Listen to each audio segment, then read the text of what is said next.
Hi, Lewis. Hiya. Thanks for having us. Oh yeah, please come in. How are you? I'm good, thank you. It's a nice sunny morning today. You got time for 20 questions? I do.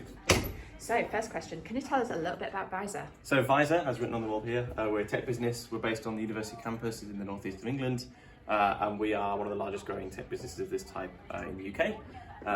And we've been going for about 10 years now and continue to be doing so.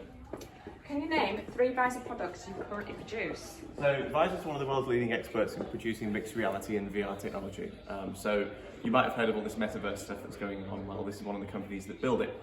We take advantage of devices like these that are made by Microsoft. We're official Microsoft partners and we work on their strategy for mixed reality with them. And essentially we get to build the digital AR and VR future that everyone's talking about. So what's your job title here? So I'm one of the founders of the business. So I kind of straight out of university had the classic story. There was an idea on the back of a napkin and now there's a business. I've been doing this for 10 years and hopefully we'll continue to do it into the future. That sounds cool. When was VISR founded? So VISR was founded in 2017 officially, although we'd been going for a few years before then as a partnership. And then from 2017, we've really been on a kind of rapid growth curve to kind of become a bigger and bigger business every year, doing more and more exciting and kind of noble, cool work in the field of training and defence and engineering, that kind of thing. What inspired you to found it? So we really wanted to kind of create a different kind of tech business. So when you build a tech company, there's always this idea that you want to create this noble product that's going to have impact on the world, and certainly AR and VR seem like an interesting enough field to make that happen. But I also have a little bit of a side mission here, and that was not wanting to lose touch with the ethos and atmosphere that you get when you are at a university doing a degree. So you do a lot of critical thinking, you get to imagine great things and then work on them and build on them. And we wanted that culture to continue. So yeah, really my not wanting to leave university resulted in us setting up a business on campus and keeping going. Cool, so you're a student of University of Hull? Yes. What did you study? I studied computer science, so I did the 3-year BSc in computer science. I was class of 2010, obviously I'm still here. And so does VISR take on a lot of graduates then? Yes, so VISR's engineering force is predominantly made up of graduates from University of Hull. We've got a very close relationship with the department there and the departments in general.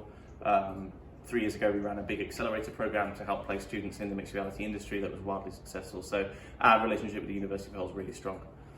Are you guys recruiting at the moment? We are, absolutely. There's always another empty desk that needs filling with another person. Like, we can't fill this building quickly enough. One of these desks could be yours. So we're definitely super interested in anybody who thinks that they can apply their imagination or their skills to the business.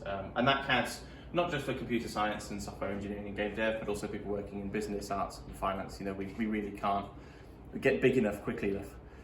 What are the 3 most important skills then that you're looking for in a potential employee? So typically we want people to have kind of a strong traditional resume. They should understand the field that they're working in. So if you work in science, maths or engineering, you obviously need to know how to do science, maths or engineering.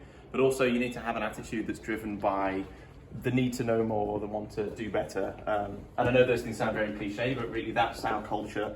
And on top of that, we put clever things, but really we want to help make the world a better place. We want to build great technology. And we want to kind of really, like rooms like this full of people working on clever things, we want to create this sort of hive of imagination atmosphere, and then get to work with some of the biggest companies in the world on really proliferating those ideas into the marketplace. So do you have a piece of advice for applying to VISR? Yeah, so you can go to our website, you can have a look at the Work For Us tab. It's probably a good place to start. But really, anybody who wants to apply for a job should put in a CV. Even if you don't go on the site and you find the job you think that we might be looking for, apply anyway, because we never really know if we're going to, have somebody come out of left field with some great ideas. And in fact, some of the people who are now our most senior leaders, they didn't traditionally apply for jobs that were open. They just got in touch and wanted to work with us. So yeah, just get in touch. We're very open. As I said, we're on the uni campus. We run open days, so this is our kind of rec room. But we open this up to students to come and kind of visit us and meet us and see what the business is all about.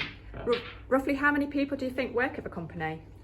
So this actually depends. So we have a mixture of contract workers and full-time workers. So we've got a kind of full-time workforce of around 25 people at the moment, but that can kind of burst up to 36 through people doing short-term contracts if they want to get some work experience or work over the summer.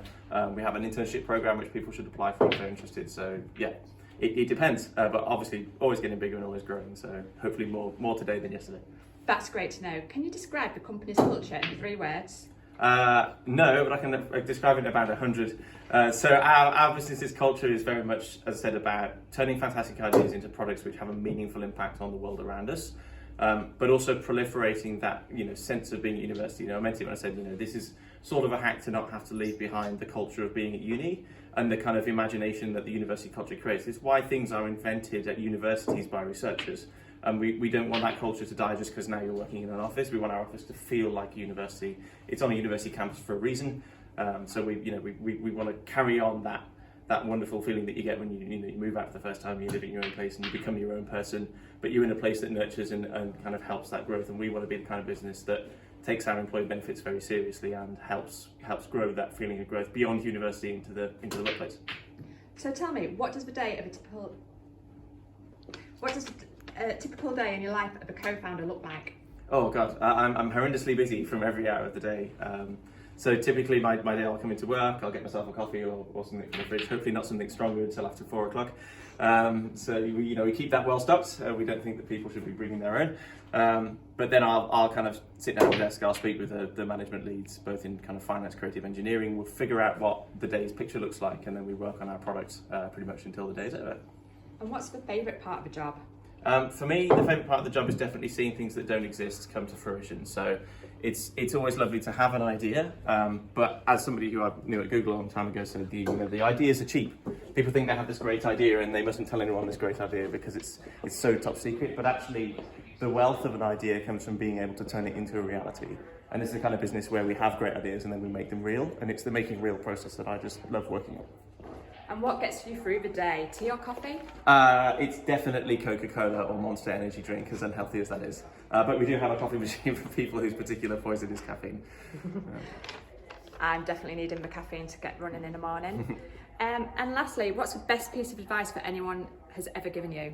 I think I'd actually fall back on what I've already said. It's that an idea is really easy to have.